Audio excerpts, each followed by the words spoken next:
bargain uselessly with God.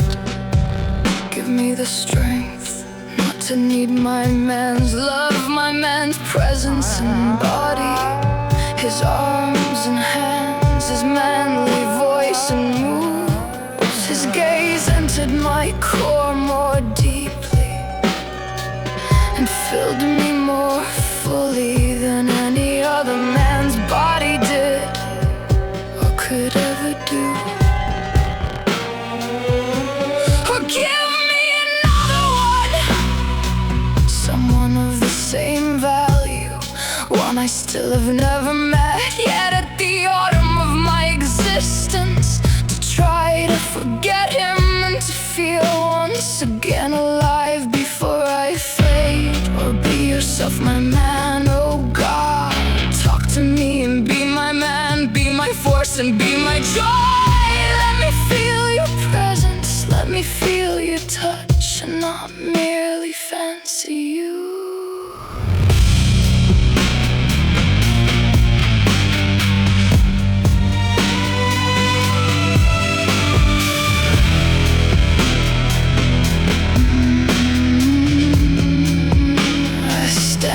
Between two shores, one calling my body to turn soon to ashes, and asking my wise renouncing soul to prepare for departure, to merrily return home and forget this earthly dream. The other one is whispering, look, there is still a little life left to grasp before leaving.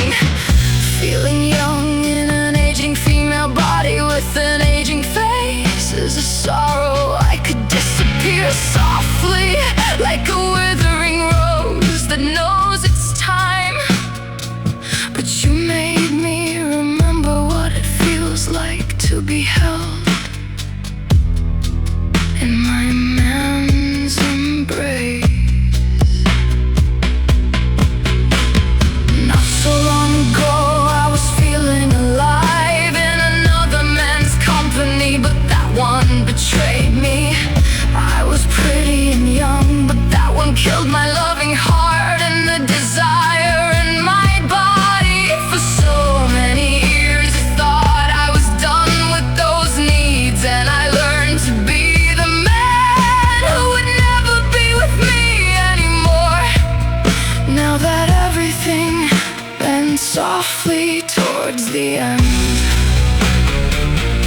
I am here once again at a beginning, feeling the sap of spring surging in my veins and my soul, and a last longing for nobody else but you.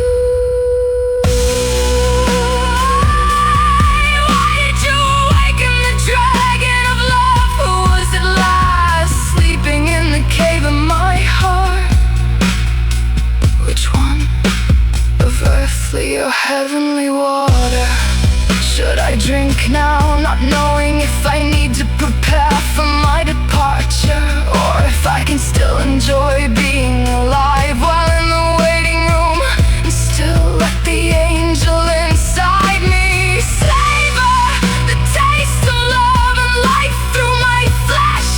But I know what I saw in your eyes, my human man, you the single vessel of my personal obscure God.